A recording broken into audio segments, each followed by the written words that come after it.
So first off, what was your first job? First job was telemarketing. Oh yeah? I'm talking to people and I'm reading the scripts and walking them through what they have to do and all of this. Started reading the fine print and then I was like, this is a scam! I stood up Norma Ray style and barged out of there.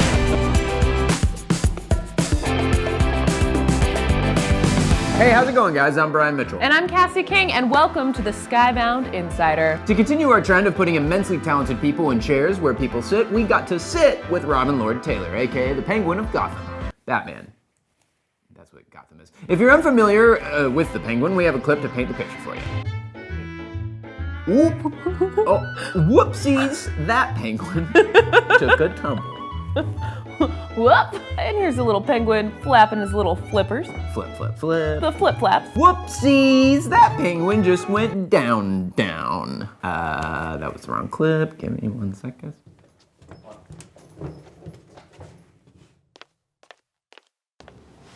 It's the wrong clip. Sorry. What? Repeat that for my guests. Ed Nigma, who owes his life to Mr. Cobblepot's mercy, is repaying that generosity by aping his benefactor in a crude commedia dell'arte. What? He is making fun of me in a clown show in the Narrows! Also, Robin did have a role in The Walking Dead as Sam, who was seen in 2 episodes throughout the show. Needless to say, the second episode was his last. Because he died. Now that we've jogged your memory, here is an interview with none other than Robin Lord Taylor. Hey there, I'm Aaron Sagers, and I'm very excited by the person I get to talk to today. You know him, you love him. Robin Lord Taylor from Gotham is here to talk to me. You know him? You love him. Robin. Yeah. Hi, how are you? I'm good. Good to see you Good to again. see you It's always too. fun. This season on Gotham, the thing I noticed right off the bat is Oswald Cobblepot.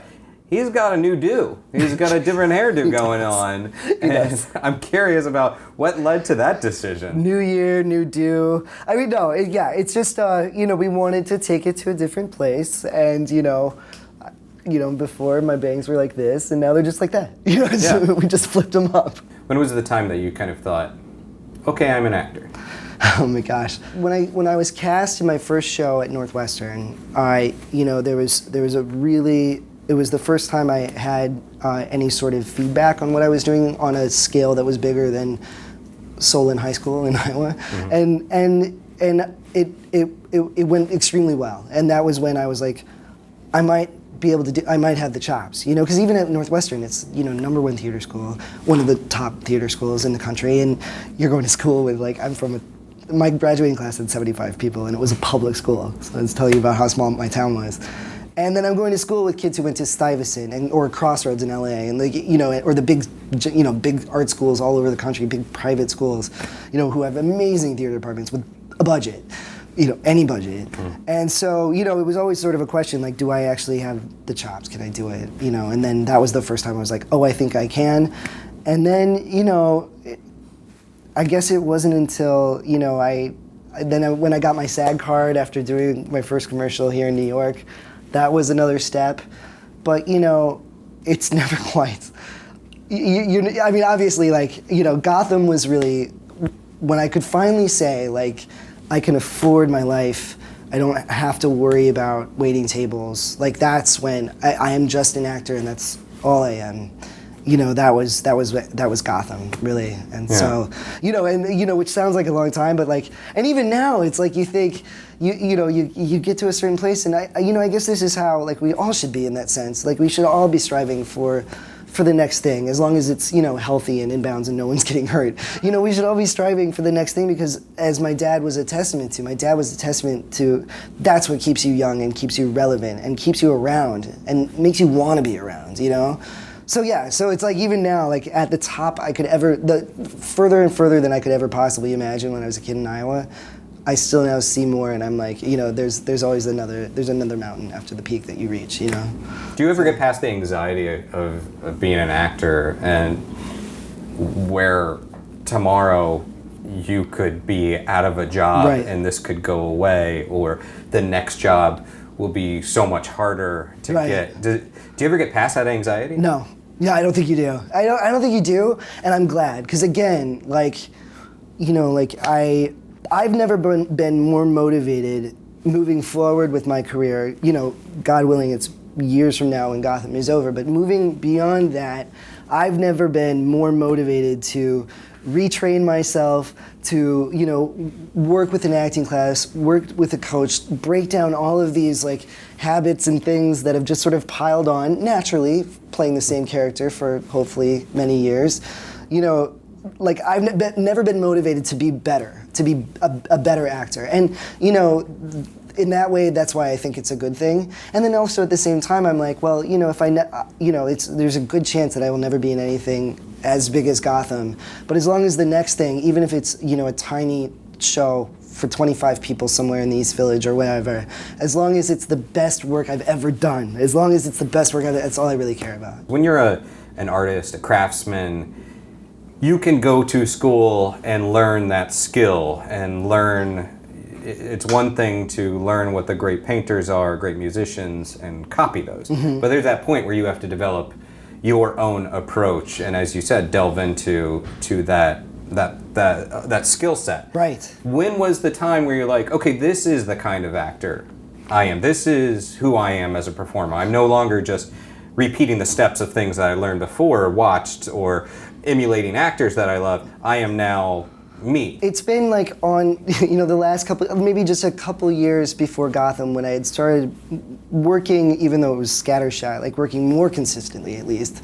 It was, because at first when you're starting out, well, first of all, even though, I was 22, which is older than most, or older than a lot of people who start off, a lot of people start when they're kids. But, I started when I was 22, that's still a kid, come on. You look back and you're like, oh my gosh, I was still a kid. You're just working with what you have and what you think other people want and all of this stuff, and you don't trust your own voice. It's that only comes with age. That comes with age and experience. I feel like such a better actor at my age, at 39 now, than I did ever before, only because I have life experience, and I now have been in so many different experiences and talked to so many different people, and I now know how to, break those down and figure out what those things are and just, apply that to my work. I always like talking to people about the jobs that they had when they were kids, or then even jobs that are important to being a performer. Is there anything that you would recommend? First off, what was your first job? First job was telemarketing. Oh, yeah? It was call in though, so I wasn't calling people, so I'm not a monster. Okay. I'm not an evil monster, but it was people calling in for the Diners Club, Gas Club cards. Do you remember that stuff from the 90s? I was sitting there one day, I'm talking to people and I'm reading the scripts and walking them through what they have to do and all of this. And then, there's a lull between calls and I'm started reading the fine print, and then I was doing the math, which for me is hard, but what else did I have to do? I was sitting there doing the math, and I'm like, if they do this, they only have 4 days to get what they're signing up for, otherwise they're out. And I was like, this is a scam. I stood up Norma Ray style and barged out of there. But yeah, that was my first one. I guess, what would I learn from that would apply today would probably be listen to your own intuition and don't be a telemarketer. You mentioned in the premiere, Oswald does say, he, after his whole story with Enigma, he says, I am done with emotions, I am devoid of love, it has not served me well, it's been my Achilles heel. Yeah. Would you say that is indicative of his overall arc this season? Absolutely. And, weirdly, it's also, in a more abstract way, the overall arc, I think, of every character. It's like everyone is learning that to survive is to not be vulnerable and not to love anybody. And it's the story of how Gotham takes that away from everybody. And so, so I think it's definitely where Oswald is. Specifically for him, it's very, it's coming directly out of, his relationship with Edward Nygma from season 3 and how that, dissolved into terribleness. And, and then so going forward, and, and then of course in season 2, losing both of his parents, it's just, and losing Fish Mooney also in season 3, like anyone he actually, cared about or had a feeling or connection to has either been taken away from him or he is at war with currently. So, so that's where he is right now.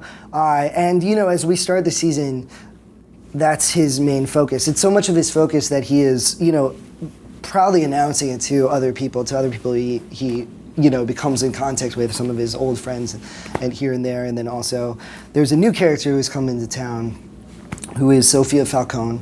She's the daughter of Don Falcone, who is someone that Oswald learned so much from. Another person that, even though he had to destroy him or worked to destroy him, he learned everything from him.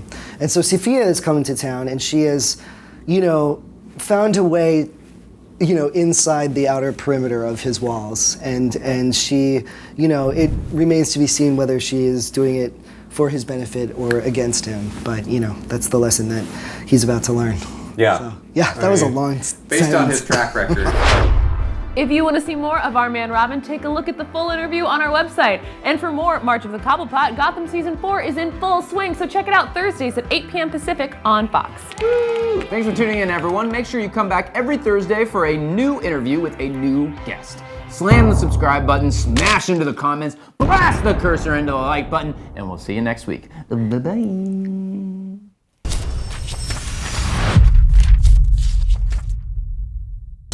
All of your sound is coming from here, none of it's coming from there. You're gonna hurt your voice. You're if right, you do is that where on sound stage comes. every night. Does sound not come from your tummy? It's supposed to come from your tummy, but you're coming from your All right.